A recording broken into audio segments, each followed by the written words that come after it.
Welcome to ज्ञान सेतु। तो आज है हिस्ट्री फाउंडेशन बैच की लेक्चर नंबर 22 और इस क्लास में हम हिस्ट्री के एक नया अध्याय चैप्टर 8 मगध का उत्कर्ष को पढ़ने वाले हैं। पिछले की लेक्चर अगर आप लोगों ने नहीं देखी है तो एक बार प्लेलिस्ट को जरूर चेक करेंगे, वहाँ पर आपको पूरी प्लेलिस्ट देखने को मिल जाएंगे। साथ साथ रिवीजन करते हुए चलेंगे, आपको डेफिनेटली यहाँ से बहुत फ़ायदे देखने को मिलेंगे। आइए चलिए हम शुरू करते हैं अपने मगध के उत्थान या फिर मगध के उत्कर्ष नाम के चैप्टर को। चलिए तो हेडिंग लगा लीजिए, चैप्टर का नाम आप लिख लीजिए और यहाँ पर पहला हेडिंग डालेंगे मगध साम्राज्य के उत्थान के प्रमुख कारण। अब आइए बात करते हैं 6ठी शताब्दी ईसा पूर्व में जो 6th सेंचुरी BC थी, इसमें जो जिस आपकी क्षेत्र का सर्वाधिक उदय हुआ था वो था मगध साम्राज्य, क्योंकि हमने बात किया था कि इस समय 16 महाजनपद का उद्भव हुआ भारत में और इस 16 महाजनपद में जो सबसे शक्तिशाली महाजनपद रहा वो था मगध। कौन था? मगध। तो फिर बात करते हैं कि आखिर वो कौन सी कारण रही जिनसे ये मगध साम्राज्य इतनी शक्तिशाली हुआ। तो हेडिंग लगा लीजिए मगध साम्राज्य के उत्थान के प्रमुख कारण को समझिए। पहला कारण है हमारी सामरिक व भौगोलिक कारण, मतलब कि मगध का जो सामरिक महत्व की बात करते हैं या फिर भौगोलिक कारण की बात करते हैं तो काफ़ी ज़्यादा ये सुनहरी है, क्योंकि यहाँ पर कई सारी पहाड़ियाँ और नदी देखने को मिलती है। अब जाहिर सी बात है, पहाड़ियाँ हैं, नदी है, इसका मतलब कि वो क्षेत्र बड़ा ही सुविकसित हुआ होगा। तो मगध साम्राज्य के उत्थान का पहला कारण है वहाँ के सामरिक और भौगोलिक कारण। दूसरा है नदियों का बहाव। इसमें प्रचुर नदियों का बहाव क्षेत्र, जहाँ नदियों का प्रयोग मुख्य रूप से सिंचाई एवं नौकायन में व्यापक रूप से किया जाता था, इसी की वजह से मगध साम्राज्य का एक उत्थान हुआ था। तो दूसरा कारण मगध साम्राज्य के उत्थान का है वो है नदियों का बहाव क्षेत्र, क्योंकि नदियों के बहाव के कारण यहाँ से वो जो मिट्टी थी उसमें फसल उपजाने के लिए, खेती करने के लिए सिंचाई के साधन मिल जाते थे। और तीसरा इसके उत्थान का प्रमुख कारण है वो है खनिज संसाधन।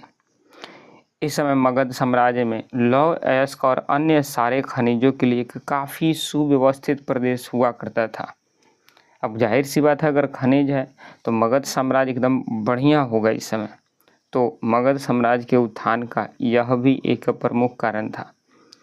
चौथा कारण यहाँ की उपजाऊ मैदान थी, काफ़ी ज़्यादा उपजाऊ मैदान, जहाँ पर हर एक प्रकार की कृषि की जाती थी। अब उपजाऊ मैदान होने के कारण भी यह जो प्रदेश था मगध, वो काफ़ी उत्थान हुआ इसका। और छठा कारण होता है जंगली हाथी, पांचवा कारण, क्योंकि यहाँ पर हाथी, मगध के साम्राज्य के आसपास जंगल भारी संख्या में थे और इस भारी संख्या में हाथी बड़ा प्रचलित हुआ करती थी और इस हाथी का यूज करके वो अपनी सेनाओं को काफ़ी शक्तिशाली बनाया करता था। तो इस कारण से हाथियों की प्रचुरता के वजह से भी मगध साम्राज्य के उत्थान का एक प्रमुख कारण बना। और अंत में छठी कारण आती है सबसे महत्वपूर्ण कारक, वो है महत्वाकांक्षी शासक, जैसे कि बिंबिसार, अजातशत्रु, इसके बाद आपकी मौर्य साम्राज्य। ये कई सारे ऐसे शासक हुए जिनकी वजह से मगध साम्राज्य के उत्थान हुआ। तो आई होप आपको ये 6 कारण आपको समझ में आ गया होगा। 6 कारण को आप आराम से नोट डाउन करिए। आइए हम आगे बढ़ते हैं। चलिए अब हम जानते हैं कि आखिर वो मगध साम्राज्य में कुल कितने वंशों ने यहाँ पर शासन किया। तो आप अगला हेडिंग लगा लीजिए कि मगध साम्राज्य में मगध साम्राज्य में कुल वंशों, हेडिंग लगा लीजिए प्रमुख राजवंशों, मगध साम्राज्य की प्रमुख राजवंशों। तो यहाँ पर कुल 7 राजवंशों ने शासन किया था। कितने राजवंशों ने? 7। और उस 7 राजवंशों को याद करने का ट्रिक होता है, आप एक बार इस ट्रिक पर ध्यान देंगे, हसीन माशुका का साथ। ये एक बार ट्रिक पर आप गौर से देखेंगे बढ़िया से इस ट्रिक को। तो इसी तरह से जिस तरह हमने लिखा है, ये ऊपर वाले ट्रिक पर आप ध्यान नहीं देंगे, ये जो ऊपर लिखा है इस पर ध्यान नहीं देंगे, आप नीचे वाले पर ध्यान देंगे। ट्रिक हमारी हसीन माशुका साथ। तो ह से हर्यंक वंश, सी से शिशुनाग वंश, न से नंद वंश, म से मौर्य वंश, शुंग से शुंग वंश, का से कण्व वंश और सा से सातवाहन वंश। तो कुल 7 वंशों ने इस मगध साम्राज्य पर राज किया था। अब जिस तरह मैंने लिखा है उसी तरह सेम नोट डाउन करेंगे। हर्यंक वंश का संस्थापक बिंबिसार था और शिशुनाग वंश का संस्थापक शिशुनाग था। नंद वंश का संस्थापक आपके महापद्म नंद था। मौर्य वंश का चंद्रगुप्त मौर्य था। शुंग वंश के संस्थापक पुष्यमित्र शुंग थे और कण्व वंश के संस्थापक वासुदेव थे। और सबसे लास्ट सातवाहन वंश के संस्थापक ये सिमुक थे। तो बस एक एक लाइन में इसको नोट कर लीजिए कि मगध साम्राज्य के प्रमुख राजवंश, और ऊपर ट्रिक लिखिए, ट्रिक के सामने उस वंश का नाम लिखिए और नीचे आप पूरे उसके संस्थापक को लिख सकते हैं। अब एक एक करके हम यहाँ पर पूरे वंश को एक साथ, पूरे वंश को एकदम एक एक करके बढ़िया से पढ़ेंगे, पूरे डिटेल्स में पढ़ेंगे। तो आइए सबसे पहले शुरू करते हैं कौन से वंश की। तो भारत में मगध साम्राज्य की प्रथम वंश वो है हर्यंक वंश की। ठीक, तो चलिए अब हेडिंग लगा लीजिए। पहला वंश हमारी शुरू होती है कौन? हर्यंक वंश। बात करते हैं हर्यंक वंश के शासन काल की। तो 545 बीसी से 412 बीसी तक इसका समय काल रहा है। इतने समय तक ही हर्यंक वंश इस मगध साम्राज्य में चला था और इसके सम्राट थे बिंबिसार। आइए बिंबिसार के बारे में जानते हैं। प्राचीन इतिहास में बिंबिसार को श्रेणिक नाम से प्रसिद्धि मिली है और इन्हें ग्रंथों में क्षेत्रोजस भी कहा गया है और यह हर्यंक वंश के संस्थापक थे। तो पहला वंश हमारा है हर्यंक वंश। टाइम पीरियड आपने नोट कर लिया होगा, 545 बीसी से 412 बीसी। इसके संस्थापक थे बिंबिसार। बिंबिसार को इतिहास में श्रेणिक की प्रसिद्धि देखने को मिली है। प्रथम साम्राज्यवादी शासक था ये। अब कैसे था कि बिंबिसार को भारतीय इतिहास का प्रथम और वास्तविक साम्राज्यवादी शासक माना जाता है, जिसने कूटनीति और बल से अपने साम्राज्य का विस्तार किया था। तो इसलिए ऐसा कहा जाता है कि बिंबिसार एक साम्राज्यवादी शासक था और पूरे दुनिया की प्रथम साम्राज्यवादी भी शासक था ये। इसने अपनी राजधानी गिरिव्रज या फिर राजगृह को बनाया था। तो आपसे क्वेश्चन पूछती है कि बताइए हर्यंक वंश ने अपना या फिर बिंबिसार ने अपना राजधानी कहाँ बनाया था? तो राजगीर या गृहव्रज। क्यों बनाया था? क्योंकि मगध की जो प्रारंभिक सुरक्षा भौगोलिक स्थिति से काफ़ी ज़्यादा लाभ मिलता था इसको, इसलिए इसने अपना प्रथम जो राजधानी थी वो राजगीर या राजगृह बनाया था। तो इतना टॉपिक क्लियर हुआ। बिंबिसार अन्य नाम श्रेणिक था, प्रथम साम्राज्यवादी शासक था। इसने अपनी राजधानी गिरिव्रज या फिर राजगीर बनवाया था। ठीक, आएंगे आगे।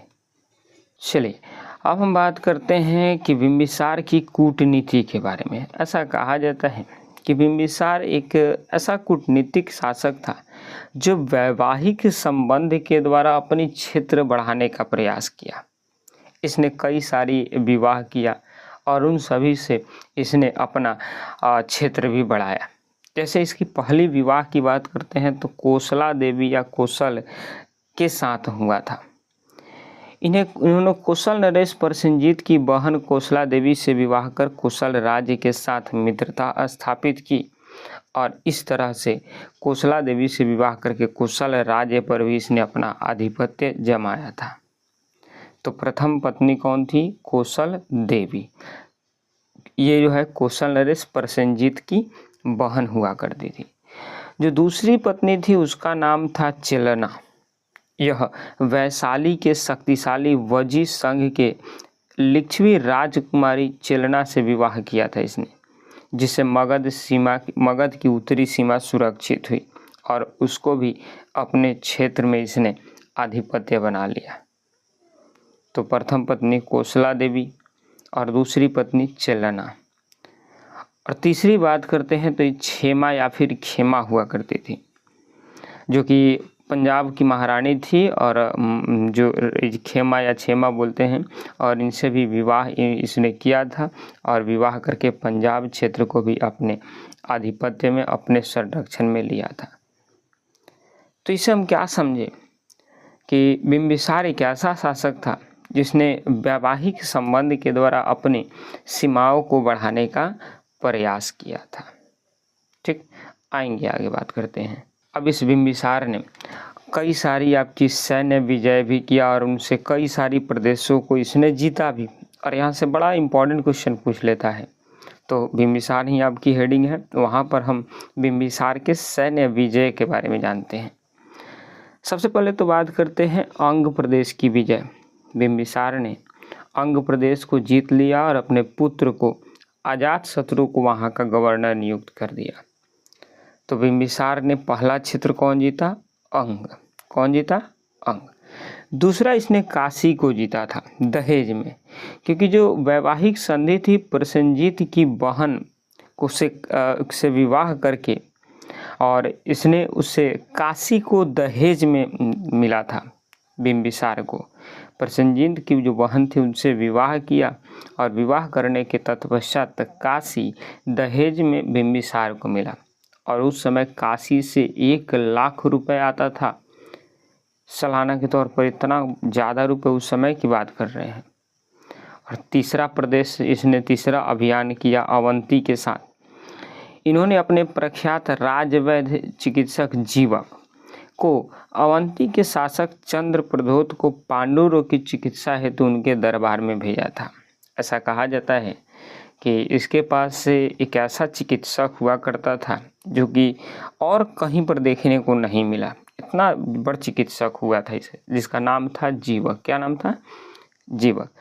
कहा जाता है कि इस समय अवंती के शासक थे चंद्रप्रद्योत। उनको कोई एक पांडु नाम की रोग हो गई थी, या फिर पीलिया बोलते हैं, कोई कुछ और नाम देता है, कोई कुछ और नाम देता है किताब। तो ध्यान में रखिए, एनसीईआरटी में इसको पीलिया दिया गया है, पांडु रोग दिया गया। तो वो रोग से वो ग्रसित थे और उस रोग से वो ठीक नहीं हो पा रहे थे। तो इसने अपना जो राजवैद्य था जीवक उसको भेजा और भेज करके उसकी बीमारी को ठीक करा दिया। और उससे खुश होकर के अवंती के जो राजा थे इससे अपना मैत्रीवत संबंध बनाए और अवंती को इसके हवाले किया था। जीवक की शिक्षा के बारे में बात करते हैं तो कूटनीतिक एवं राजकीय चिकित्सा जीवक की उच्च आयुर्वेद शिक्षा तक्षशिला विश्वविद्यालय से प्राप्त हुई थी।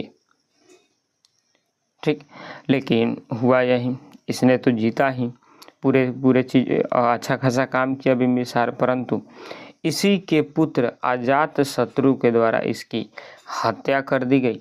और इसकी हत्या करके अब पूरे मगध की राजगद्दी पर इसी का पुत्र अजातशत्रु विराजमान हो गया था। तो ये पूरी कहानी रही आपकी बिंबिसार के बारे में। तो अभी तक हमने क्या क्या पढ़ा, आइए एक बार उसको रिवीजन करते हैं। कि सबसे पहले हमने बात किया कि उत्थान का कारण क्या था मगध साम्राज्य के, क्योंकि यहाँ पर सामरिक भौगोलिक स्थिति थी, नदियों का बहाव था, खनिज संपदा थी, उपजाऊ भूमि, हाथियों की उपलब्धता, महत्वाकांक्षी शासक वर्ग के द्वारा ही इतना होने के बावजूद इसका मगध साम्राज्य का उत्थान रहा। फिर बात की कि मगध साम्राज्य में कुल 7 वंश ने शासन किया और उस 7 वंश में बिंबिसार पहले नंबर पर आता है, हर्यंक वंश का राजा। इसे जैन और बौद्ध ग्रंथों में श्रेणी या क्षेत्रोजस के नाम से भी जाना जाता है, ये हमने बात किया। और इसने वैवाहिक संबंध के माध्यम से अपनी शासन को, अपने क्षेत्र को बढ़ाने का प्रयास किया।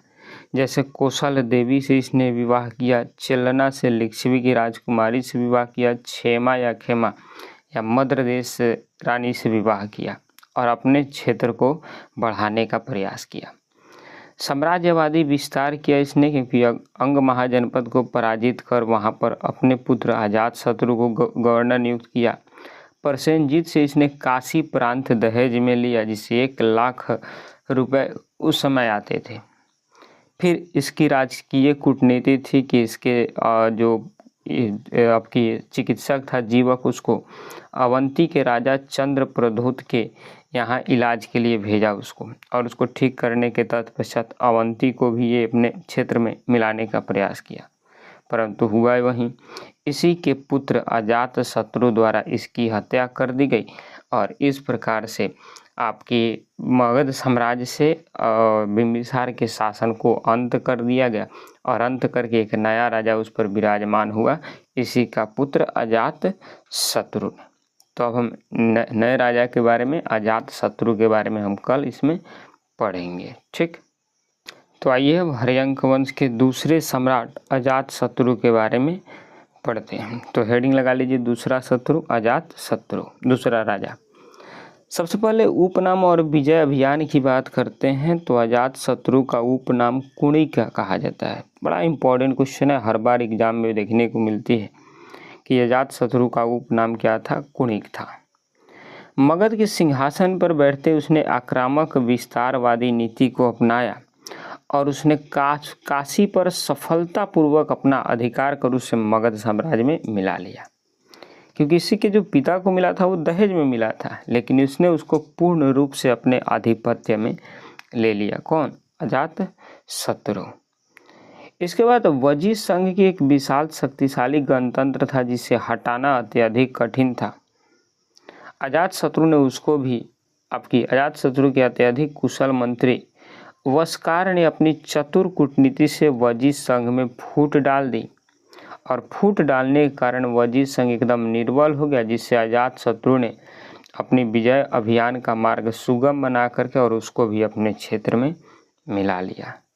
तो काशी पर भी इसने अधिकार कर लिया और जो वजी संघ था उस पर भी इसने अधिकार कर लिया। कौन? हर्यंक वंश के दूसरे राजकुमार वो अजात शत्रु।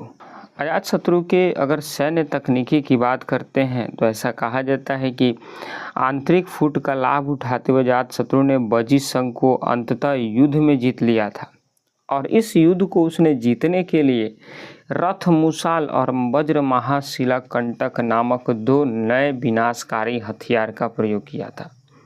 आपने बाहुबली को जरूर देखा होगा कि एक रथ मुसाल होता था जिसमें आगे एक चक्र की तरह कांटे लगे होते थे, पंखे, जिससे जब वो घोड़ा चलता था तो उससे पंखे नाचते थे और उससे कई सारे सैनिक कट जाते थे। और महाशिला कंटक जिसमें से पत्थरों को खींचकर मारा जाता था। तो ये दो हथियार का यूज अजात शत्रु ने वजी संघ पर अधिकार करने के लिए किया था और यही अजात शत्रु जिसके समय में प्रथम बौद्ध संगीति का आयोजन हुआ था। अब आपको कमेंट में ये बताना है कि प्रथम बौद्ध संगीति का आयोजन कहाँ किया गया था, ये आपको कमेंट में मेरे को बतानी है। और हुआ भी यही प्रथम बौद्ध संगीति का इसने आयोजन करवाया, परंतु इसी के पुत्र जिसका नाम था उदयन या उदायन, इस उदायन के द्वारा इस अजात शत्रु ने अपने पिता की हत्या कर दिया गया। तो हर्यंक वंश के राजा बिंबिसार की हत्या उसके पुत्र अजात शत्रु और अजात शत्रु की हत्या इसी के पुत्र उदायन द्वारा कर दिया गया। इस कारण से हर्यंक वंश को पितृहंता वंश भी कहा जाता है। कौन सा? पितृहंता वंश। बड़ा इंपॉर्टेंट क्वेश्चन बन जाती है कि मगध साम्राज्य को हर्यंक वंश को पितृहंता वंश क्यों कहा जाता है? क्योंकि इसमें अपने ही पुत्रों द्वारा अपने ही पुत्रों द्वारा अपने ही पिताओं की हत्या करी गई थी। तो अब जो तीसरा राजा बना वो था उदायन। कौन राजा? उदायन। अब आइए उदायन के बारे में जानते हैं। तो ये उदायन कुछ खास ऐसा नहीं था इसके बारे में। अपने पिता अजात शत्रु की हत्या के बाद उदायन मगध का नया राजकुमार, नया शासक बना और उसने ही सामरिक और व्यापारिक दृष्टिकोण को ध्यान में रखते हुए सोन और गंगा नदी के संगम पर पाटलिपुत्रा नामक शहर बसाया। इसने ही पटना नामक एक शहर बसाया और उसी का नाम पाटलिपुत्र नाम दिया गया, जिसको बाद में मगध की विशाल राजधानी भी बनाया गया, जो कि आज वर्तमान में उसको पटना कहा जाता है। तो एक क्वेश्चन बस पूछता है कि पटना शहर कौन बसाया था? तो उदायन ने बसाया था। ठीक। अब जो चौथा राजकुमार रहा नागदर्शक, जिसके बारे में कहा जाता है कि इसका अन्य नाम नागदर्शक भी था। ये हर्यंक वंश का लास्ट राजा रहेगा। तो उदयन के कमजोर उत्तराधिकारियों के कारण हर्यंक वंश का पतन प्रारंभ हुआ और इस हर्यंक वंश के बाद नागदर्शक साम्राज्य पर आया। परंतु कहा जाता है कि नागदर्शक एकदम से अयोग्य शासक था। अयोग्य होने के क्रम में इसी के सेनापति शिशुनाग द्वारा इसकी हत्या करके और इसको राजगद्दी से हटा दिया गया और हर्यंक वंश का पूरी तरह से अंत कर एक नए वंश की शुरुआत की गई, जिस वंश का नाम था शिशुनाग वंश। तो 7 वंशों ने शासन किया और 7 वंशों में एक वंश को हम लोग कंप्लीट कर लिए। अब आगे हम लोग जानते हैं आपके शिशुनाग वंश के बारे में। सबसे पहले एक नज़र डाल लेते हैं हर्यंक वंश के प्रमुख राजवंशों के ऊपर। तो हमने बात किया बिंबिसार के बाद अजातशत्रु। अजातशत्रु का प्रसिद्ध नाम कुणिक था और आपको बताए थे काशी और वजी संघ को इसने जीतकर मगध में मिलाया। रथ, मुसाल और महाशिलाकंटक जैसे नए आधुनिक हथियार का प्रयोग किया और प्रथम बौद्ध संगीति का भी आयोजन करवाया था, परंतु इसकी हत्या इसी के पुत्र उदयन द्वारा कर दी गई। तो नेक्स्ट तीसरा राजा बना उदयन और इसने पाटलिपुत्र नगर के संस्थापक इसको माना जाता है, क्योंकि गंगा और सोन नदी के संगम पर इसने पाटलिपुत्र शहर बसाया था। और फिर चौथा राजा बना नागदशक, अंतिम शासक था ये, और इसकी हत्या इसी के सेनापति शिशुनाग द्वारा करके अब एक नए वंश की स्थापना कर ली गई और वो है शिशुनाग वंश। तो कल के लेक्चर में हम जानेंगे शिशुनाग वंश के बारे में, फिर और भी आगे वंशों के बारे में जानेंगे। ठीक, आई होप आपको इतना चीज़ें क्लियर हो गई। नोट्स आप बनाते हुए चलेंगे। ठीक, मिलेंगे आपसे एक और नई वीडियो में। तब तक के लिए जय हिंद, जय भारत।